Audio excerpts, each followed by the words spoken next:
है और ये जितना भी टाइप्स है सब एक ही सीजर के अंदर आता है। या फिर हम कह सकते हैं कि सीजर का सबसे मेन टाइप कौन है, तो होता है जनरलाइज सीजर।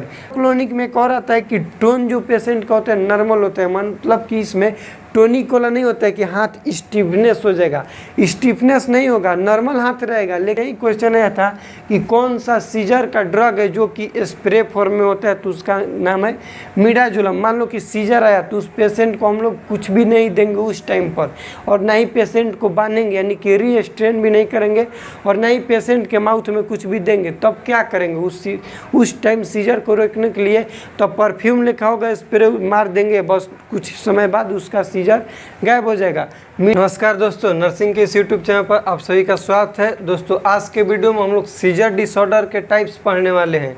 इसके पहले वाले वीडियो में हम लोग सीजर डिसऑर्डर जाने थे क्या होता है, उसका क्या कारण है, और सीजर डिसऑर्डर के टाइप्स में जाने थे जनरलाइज सीजर और पार्शियल सीजर के बीच में क्या डिफरेंट है। जनरलाइज सीजर में बताए थे कि जो होता है होल ब्रेन पार्ट शामिल होता है, जबकि पार्शियल सीजर में, पार्शियल जैसे नाम से ही है कि पार्शियल सीजर में ब्रेन का कुछ पार्ट ही शामिल होता है। उसके बाद बताए थे कि जनरलाइज सीजर जो होता है उसमें ओरा अब्सेंट होता है, जबकि पार्शियल सीजर में ओरा प्रेजेंट होता है। बताए थे कि ओरा क्या होता है और क्या नहीं होता है। आज के वीडियो में हम लोग जानेंगे जनरलाइज सीजर का, और सीजर के और भी बहुत सारे टाइप्स होते हैं जो कि जनरलाइज सीजर के अंदर ही आते हैं। जैसे है GTCS, मतलब कि जनरलाइज टोनिक क्लोनिक CS। ये जितना भी बोर्ड पर लिखे हैं सभी सीजर का टाइप्स है, और ये जितना भी टाइप्स है सब एक ही सीजर के अंदर आता है।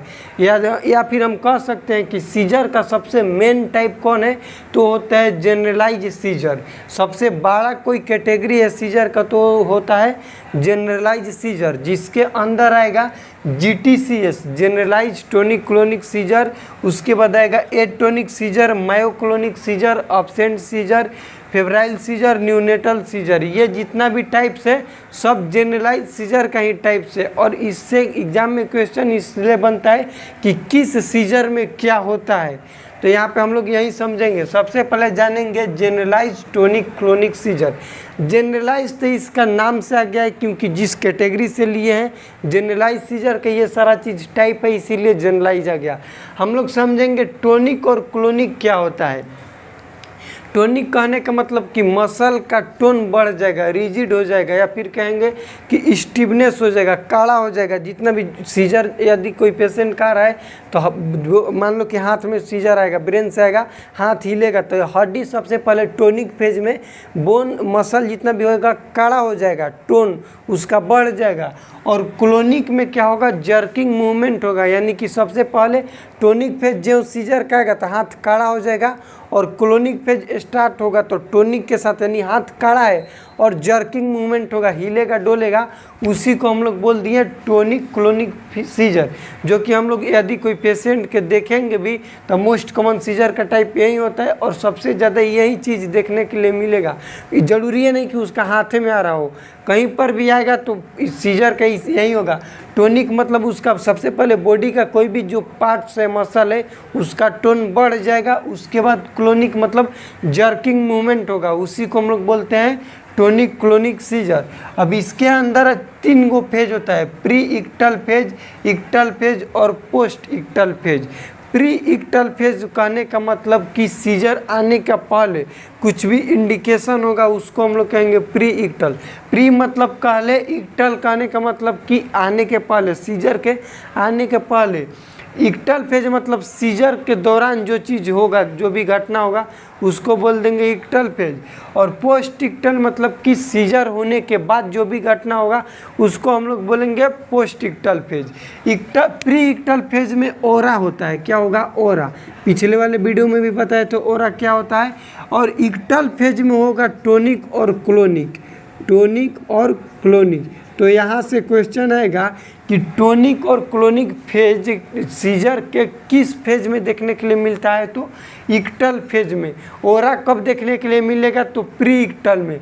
और पोस्ट इक्टल में क्या होगा कि पेशेंट को स्लीपी होगा, बहुत ज़्यादा उसको स्लीप लगेगा, और वो क्या हो जाएगा, लेथार्जी हो जाएगा पेशेंट। लेथार्जी हो जाएगा, उसको एनर्जी के बहुत सारा रिक्वायर होगा, अपने आप को वीकनेस पेशेंट महसूस करेगा। क्या चीज़ महसूस करेगा? वीकनेस महसूस करेगा। क्यों होगा? क्योंकि बहुत सारा सीजर में एनर्जी का लॉस होता है। ये हम लोग का हो गया जनरलाइज टोनिक क्लोनिक सीजर। यहाँ से एक और क्वेश्चन आता है कि जनरलाइज टोनिक क्लोनिक सीजर का दूसरा नाम होता है ग्रैंड माल सीजर। ग्रैंड माल सीजर, ये चीज़ आप लोग भी याद रखिएगा। जनरलाइज टोनिक क्लोनिक सीजर का दूसरा नाम होता है ग्रैंड माल सीजर, जबकि यहाँ पे हम जब बात करेंगे एब्सेंट सीजर का तो इसका नाम होता है अनदर नेम पेटिट माल सीजर या फिर पेटिट माल एपिलेप्सी। यहाँ से भी ऑब्जेक्टिव क्वेश्चन आता है। ठीक, उसके बाद हम लोग जानेंगे एटोनिक सीजर। टोनिक बताए थे कि मसल हम लोग का स्टिफनेस हो जाता है और किसी भी चीज़ में ए लग जाए उसका मतलब अब्सेंस हो जाएगा, यानी कि टोन अब्सेंट हो जाएगा, यानी कि मसल अपना फंक्शन करना बंद कर देगा। हम अपने पैर के बदौलत यहाँ पर इसलिए खा रहे हैं क्योंकि मेरा मसल हेल्प कर रहा है, उसका टोन अच्छा तरीका से प्रॉपर है, इसलिए। यदि यहाँ पे ए टोनिक होगा तो मसल अपना टोन छोड़ देगा और हम हड़ाक दे गिर जाएंगे। इस सीजर के टाइप्स में यही होता है, मतलब कि मसल अपना टोन जो इतना भी उसका टोन है वो ख़त्म कर देगा। Sudden loss of muscle tone, यहाँ पे मसल अपना टोन ख़त्म करेगा। सीजर आएगा, पेशेंट का मसल टोन ख़त्म होगा और जहाँ पर है पेशेंट वहीं पर हड़ाक दे गिर जाएगा। इसी को हम लोग बोल देंगे एटोनिक सीजर। ठीक, उसके बाद क्लाइंट गेट अनकॉन्शियस, वो गिरेगा तो उसको घाव लगेगा, अनकॉन्शियस सोइए जाएगा। तो ये हम लोग का हो गया एटोनिक सीजर। एटोनिक में बस इतना याद रखिएगा कि मसल का टोन एबनॉर्मल हो जाएगा, ख़त्म हो जाएगा, जिसके कारण पेशेंट गिरेगा तो बेहोश हो जाएगा, जिसको हम लोग कह दिए अनकॉन्शियस। उसके बाद तीसरा सीजर का टाइप से मायोक्लोनिक सीजर। मायोक्लोनिक सीजर और क्लोनिक सीजर में बस एक ही अंतर है, इस चीज़ को याद रखिएगा ताकि आगे आप लोग को चल के दिक्कत नहीं होगा। क्लोनिक सीजर में क्या होगा कि जर्किंग मूवमेंट होगा, दोनों साइड में होगा, यानी कि आगे पीछे दोनों साइड में होगा, उसको बोल देंगे क्लोनिक सीजर। लेकिन मायोक्लोनिक सीजर में सिर्फ एक साइड ही उसका जर्किंग मूवमेंट होगा। कोई पेशेंट है मान लो कि सिर्फ ऐसे ऐसे कर रहा है तो उसको हम लोग कहेंगे मायोक्लोनिक, सिर्फ वन डायरेक्शन में होगा। और यदि क्लोनिक सीजर की बात करें तो क्लोनिक का दोनों साइड में होगा, उसको बोल देंगे क्लोनिक। जर्किंग मूवमेंट दोनों में होगा, लेकिन एक में क्या होगा कि वन साइड होगा, जिसमें वन साइड जर्किंग मूवमेंट होगा उसको बोलेंगे मायोक्लोनिक सीजर। ठीक, और क्लोनिक में दोनों साइड होता है। मायोक्लोनिक में क्या रहता है कि टोन जो पेशेंट का होता है नॉर्मल होता है, मतलब कि इसमें टोनिक वाला नहीं होता है कि हाथ स्टिफनेस हो जाएगा, स्टिफनेस नहीं होगा, नॉर्मल हाथ रहेगा, लेकिन क्या होगा उसका जो जर्किंग मूवमेंट है वो प्रेजेंट देखने के लिए मिलेगा। हाथ काड़ा नहीं होगा लेकिन अपना जो जर्किंग मूवमेंट है वो दिखाएगा। वो हो गया हम लोग का मायोक्लोनिक सीजर। तीन टाइप्स पढ़े हम लोग। सबसे पहले पढ़े GTCS generalize tonic clonic seizure, उसके बाद एटोनिक सीजर, उसके बाद पढ़े मायोक्लोनिक सीजर। अब हम लोग जानेंगे अगला सीजर का टाइप्स जिसका नाम है एब्सेंट सीजर। एब्सेंट सीजर से यहीं से क्वेश्चन आता है कि इसका दूसरा नाम क्या है, तो इसको कहते हैं पेटिट माल एपिलेप्सी। और ये क्वेश्चन बहुत बार एग्जाम में आया हुआ है ऑब्जेक्टिव के रूप में। उसके बाद ये क्या होता है एब्सेंट सीजर, इस चीज़ को जानिए। ये सबसे ज़्यादा सीन होता है चिल्ड्रन में। किसमें होगा? जो चाइल्ड बच्चे होते हैं उसमें होगा, या फिर बोले स्कूल एज वाले बच्चों में होता है। एब्सेंट सीजर किस में होगा? स्कूल वाले बच्चों में बहुत ज़्यादा देखने के लिए मिलेगा। 100 टाइम्स इन अ डे, एक दिन में 100 टाइम्स हो सकता है। हर एक 2 से 4 सेकंड का होता है। मान लो कि अभी 2-3-4 सेकंड के लिए आया, फिर ख़त्म हो गया, फिर अगला बार आया ख़त्म हो गया, मतलब कि रह रहा हमेशा आते रहेगा। इसके वजह से क्या होगा, यहाँ से देखो कैसे क्वेश्चन बनेगा। ये होता किस में? तो चाइल्ड में। कौन से चाइल्ड में होगा? जो स्कूल में पढ़ रहा है। अब मान लो कि तुम क्लास में बैठो, तुमको रह के बार बार मिर्गी आ रहा है, सीजर की हिंदी में मिर्गी कहते हैं, रह के बार बार मिर्गी आ रहा है, तो तुम क्लास को बढ़िया तरीक़ा से समझ नहीं पाओगे, डिस्टर्ब होगे।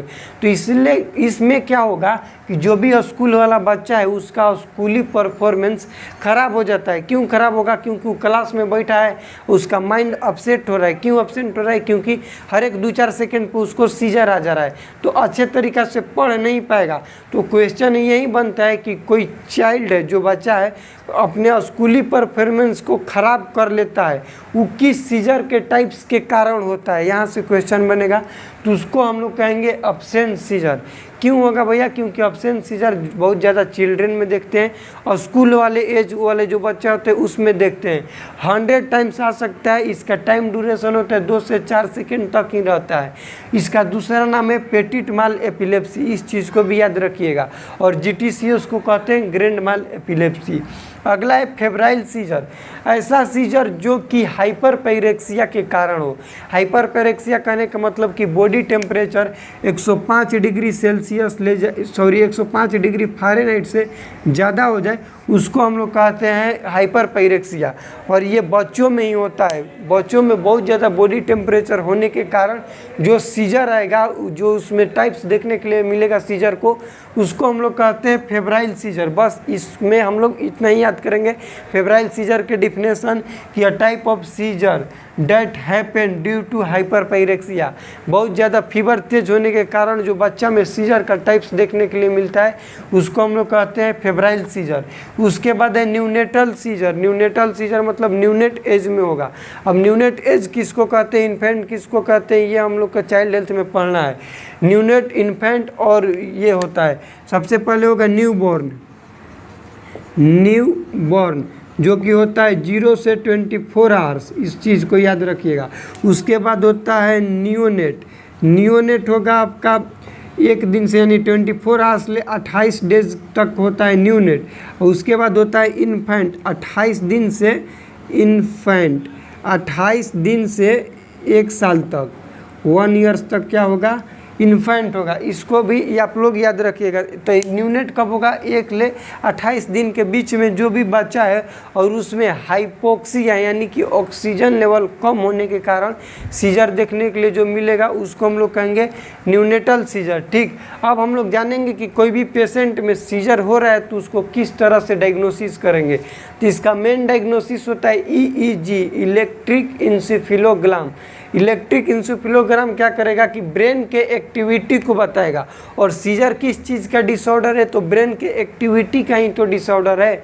तो इसमें क्या होगा, EEG में, इलेक्ट्रिक इंसेफेलोग्राम में ब्रेन का एक्टिविटी बता देगा कि ब्रेन अपना नॉर्मल तरीका से फंक्शन कर रहा है या फिर नहीं कर रहा है। तो सीजर वाले पेशेंट में तो अच्छे तरीक़ा से फंक्शन नहीं करेगा, यदि करता तो सीजर आता ही नहीं। और सीजर का डिफिनेशन ही होता है कि एबनॉर्मल इलेक्ट्रिक इम्पल्स जनरेट होता है। तो इसका एक तरह से मान लीजिए तो EEG क्या है, कन्फर्मेटिव डायग्नोसिस है। क्या है, कन्फर्मेटिव डायग्नोसिस। कोई पूछे कि सीजर का कौन सा है तो कहेंगे EEG। उसके बाद हम लोग CT स्कैन, MRI करा सकते हैं, लैब टेस्ट करा लेंगे, CBC सब देख लेंगे ताकि कोई पता चल जाए कि इन्फेक्शन ये सारा चीज़ नहीं है। ये हो गया हम लोग का डायग्नोसिस। अब हम लोग जानेंगे कि सीजर का ट्रीटमेंट यानी मैनेजमेंट किस तरह से किया जाता है, कौन सा दवा होता है जो कि सीजर वाले पेशेंट में दिया जाते हैं। तो एंटी कन्वल्जेंट उसको कहते हैं, उस दवा को हम लोग कहते हैं एंटी कन्वल्जेंट, जिसका दूसरा नाम होता है एंटी इपिलेप्टिक। इपिलेप्सी बताए थे कि ग्रुप ऑफ सीजर को इपिलेप्सी कहा जाता है, उसी में हम लोग इसको कह दिए anti epileptic drug. Anti convulsant को ही कहा जाता है एंटी इपिलेप्टिक ड्रग। अब 2-4 को ड्रग के नाम याद रख लीजिए ताकि आप लोग के आगे चल के काम आएगा। जैसे एग्जाम्पल में फेनिटोइन हो गया, फिनोबार्बिटोन हो गया, डाइजीपम हो गया, मिडाजोलम हो गया। मिडाजोलम से एक बार क्वेश्चन बना था एग्जाम में कि मिडाजोलम क्या होता है। सीजर वाले पेशेंट में डायरेक्ट हम लोग दे सकते हैं, क्यों, क्योंकि ये स्प्रे फॉर्म में होता है। और यही क्वेश्चन आया था कि कौन सा सीजर का ड्रग है जो कि स्प्रे फॉर्म में होता है, तो उसका नाम है मिडाजोलम। मान लो कि सीजर आया तो उस पेशेंट को हम लोग कुछ भी नहीं देंगे उस टाइम पर, और ना ही पेशेंट को बांधेंगे यानी कि रीस्ट्रेन भी नहीं करेंगे, और ना ही पेशेंट के माउथ में कुछ भी देंगे। तब क्या करेंगे उस टाइम सीजर को रोकने के लिए, तो परफ्यूम लिखा होगा, स्प्रे मार देंगे, बस कुछ समय बाद उसका सीजर गायब हो जाएगा। मिडाजोलम होगा। फिनेटोइन ये एंटी कन्वल्जेंट ड्रग है, इससे एग्जाम में बहुत ज़्यादा क्वेश्चन आता है। तो अगला वीडियो हम लोग का होगा स्पेशल एंटी कन्वल्जेंट ड्रग पर, जिस पर ज़्यादातर बात करेंगे फिनेटोइन पर, क्योंकि इसका नॉर्मल तो ठीक है चलता है, लेकिन साइड इफेक्ट से इसका रिलेटेड बहुत सारा क्वेश्चन बनता है। तो अगला वीडियो हम लोग का होगा फिनेटोइन पर और इसका एंटी कन्वल्जेंट जितना भी टाइप्स है सब चीज़ को जानेंगे। इस वीडियो में इतना ही। वीडियो कैसा लगा प्लीज़ कमेंट सेक्शन में बताइएगा। चैनल पर नए तो चैनल को सब्सक्राइब करें। मिलते हैं अगले वीडियो में, तब तक के लिए जय राम जी की।